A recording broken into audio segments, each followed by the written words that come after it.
இத்தனை ஆண்டு காலத்துல பாத்தீங்கன்னா நீங்க அந்த ஊழலான ஆட்சி, மக்களுக்கு வந்து மக்கள் விரோத ஆட்சி, மக்கள் என்னெல்லாம் கேட்குறாங்களோ அதை கொடுக்காம வேற ஒன்றை கொடுக்கக்கூடியது. எடுத்துக்காட்டு நம்ம வந்து இன்னைக்கு டாஸ்மாக் எடுத்துக்கிடலாம். எங்களுக்கு வேணாவே வேணான்னாலும் அவங்க மேல அதை திணிக்க பார்த்தது.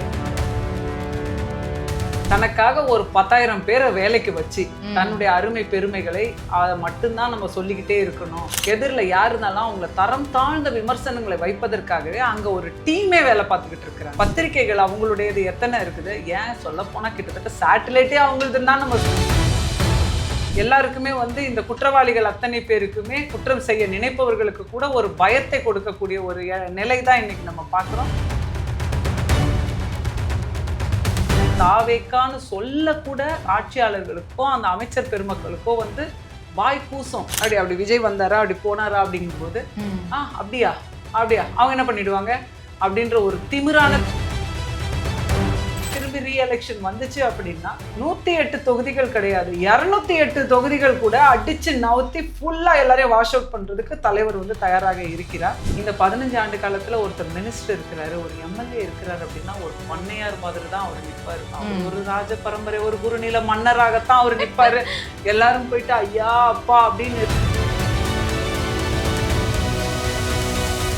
நேர்கள் அனைவருக்கும் வணக்கம். இன்றைக்கு சிறப்பு நேர்காணல் நம்ம கூட தாவேக்காவின் ஆதரவாளர் மயூரி அவர்கள் நம்ம கூட இருக்காங்க.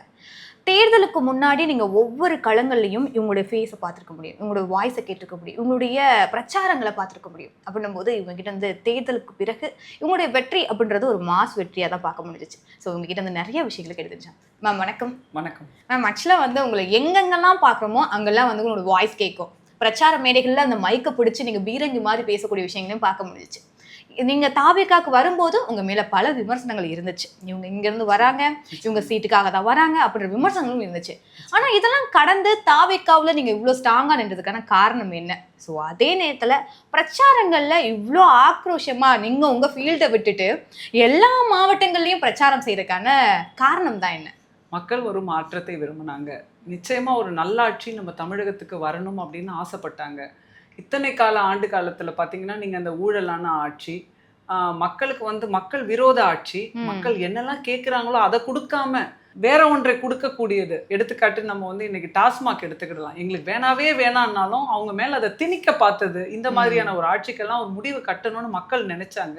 அதுக்கு நம்ம நிச்சயமா துணை இருக்கணும்.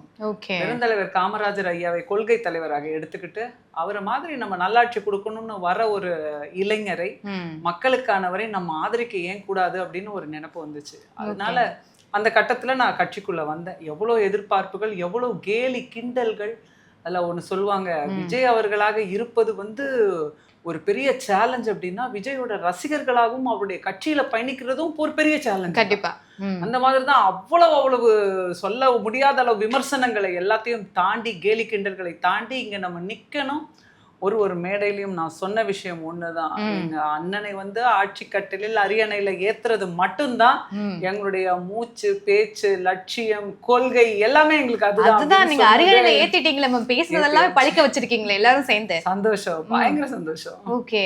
இப்போ தாவேக்காவுல பயணம் பண்றதுக்கு போஸ்டிங்காக தான் நீங்க வந்தீங்கன்ற விமர்சனங்கள் வைக்கப்பட்டுக்கிட்டே இருக்கு இப்போ வரைக்குமே. ஆனா நீங்க தாவேக்காவுல பயணிக்கிறதுக்கான காரணம் என்ன? இப்ப நான் சொன்ன அதே காரணம் தான். ஒரு மாற்றம் வேணும்ன்றதான் இன்னைக்கு தமிழக மக்கள் அத்தனை பேருமே, இதுவரைக்கும் அரசியல் பேசாத பெண்கள் பேசுறாங்க, குழந்தைகள் இன்னைக்கு அரசியல் பேசுறாங்க, இளைஞர்கள் பேசுறாங்க.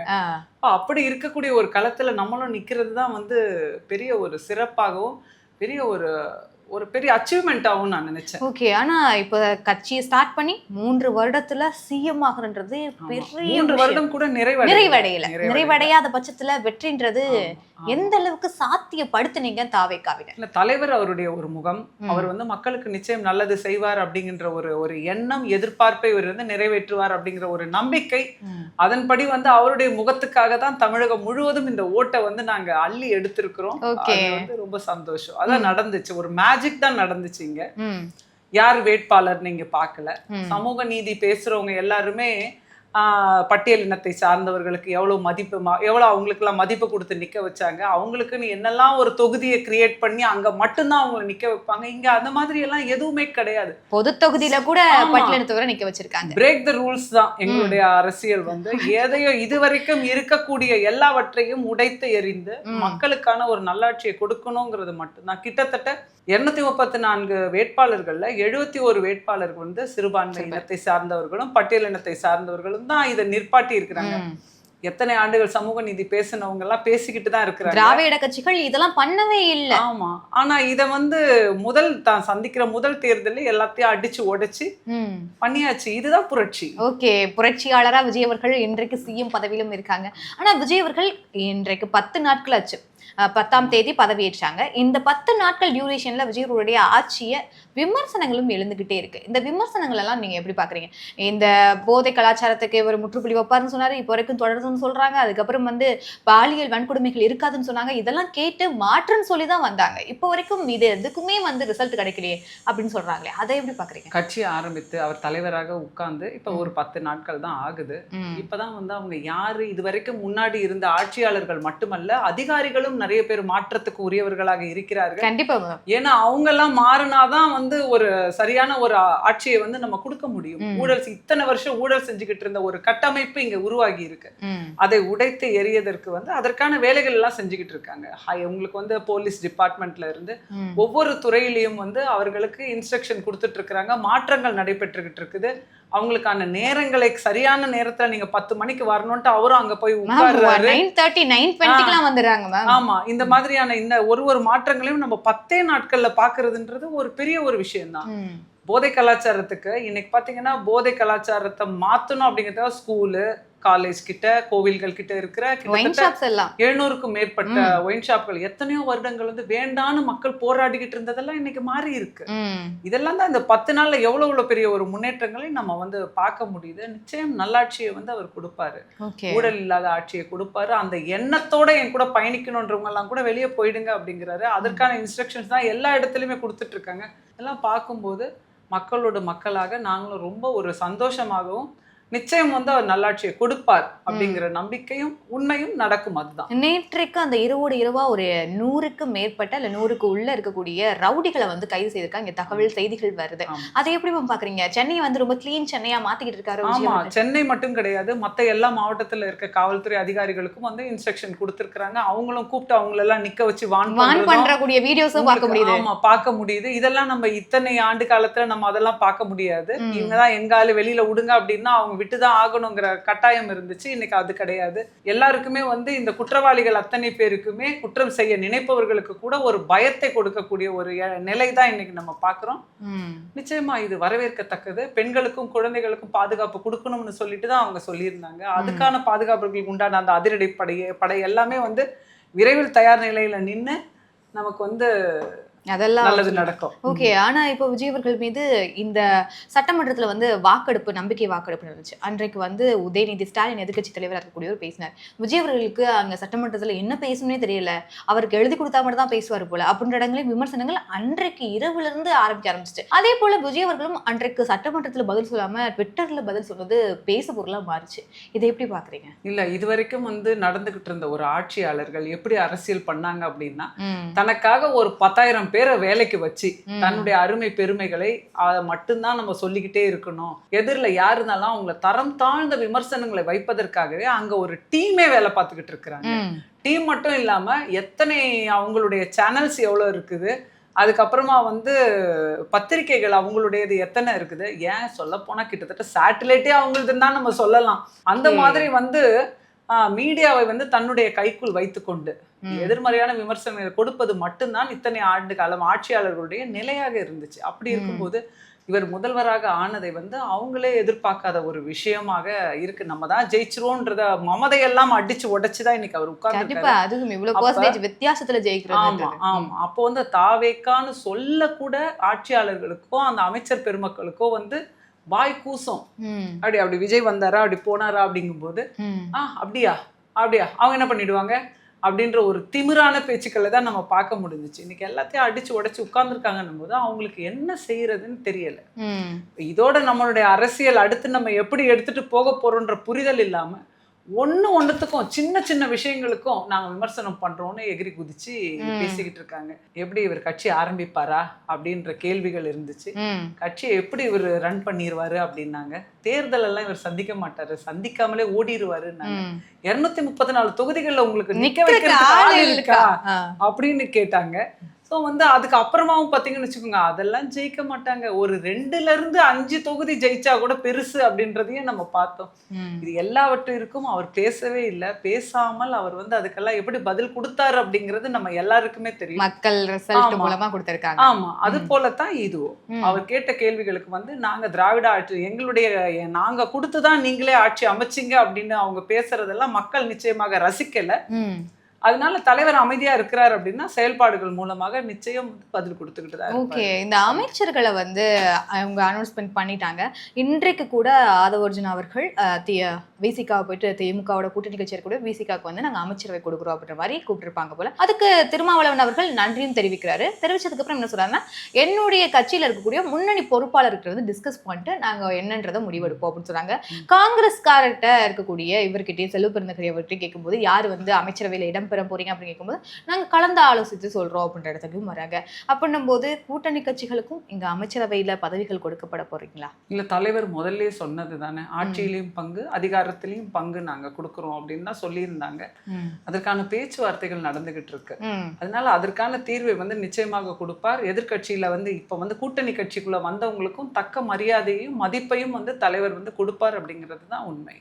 ஒரு பக்கம் தகவல்கள் இப்படியே போயிட்டு இருக்கு. 6 மாதம் வரைக்கும் தான் தாவேக்கோடைய ஆட்சி இருக்கும், அதுக்கப்புறம் ரீஎலெக்ஷன் வர வச்சிருவோம். இப்போ ஆளுநருடைய ஆட்சி வரக்கூடாதுன்னாப்ப நாங்க அவருக்கு ஆதரவு கொடுத்தோம், கண்டிப்பா ரீஎலெக்ஷன் வந்துடும், அப்போ திமுக தான் வெற்றி பெறும் இல்ல அதிமுக தான் வெற்றி பெறும்ன்ற அந்த கட்டுக்கதைகள் ஒரு புறம் ஓடிக்கிட்டே இருக்கு. அதெல்லாம் தாவேக்காவினர் ஆகிரு. நீங்க எப்படி பாக்குறீங்க? இல்ல, அதெல்லாம் இவ்வளவு ஆண்டு காலம், 50 ஆண்டு காலம், 75 ஆண்டு காலம் நம்ம ஆட்சியில இருந்திருக்கிறோம். இப்படி ஒரு மாற்றம் வரும்ங்கிறத அவங்களால ஏத்துக்கவே முடியல. ஏத்துக்கிட முடியாம தான் திமுக அதிமுக தான் இவங்க 5 வருஷம் இவங்க 5 வருஷம் தான்றதை 75 ஆண்டு காலம் நம்ம பார்த்து பழகியாச்சு. இவங்க 2 பேருமே நாங்க கூட்டணி வைக்கிறதுக்கு தயார். ஒரு தலைவரை எதிர்த்து அதிமுகல ஒரு 20 கட்சி கூட்டணி இருக்கு, திமுகல ஒரு 20 கட்சி கூட்டணி இருக்கு. இப்ப தமிழகத்துல இருக்க மொத்த கூட்டணிகளுமே இவங்க 2 பேரு கிட்டதான் இருக்குது. இந்த 2 பேரும் சேர்ந்து யாரை எதிர்க்கிறாங்க? ஒரே ஒரு கட்சி, ஒரே ஒரு தலைவரை தான் எதிர்க்கிறாங்க.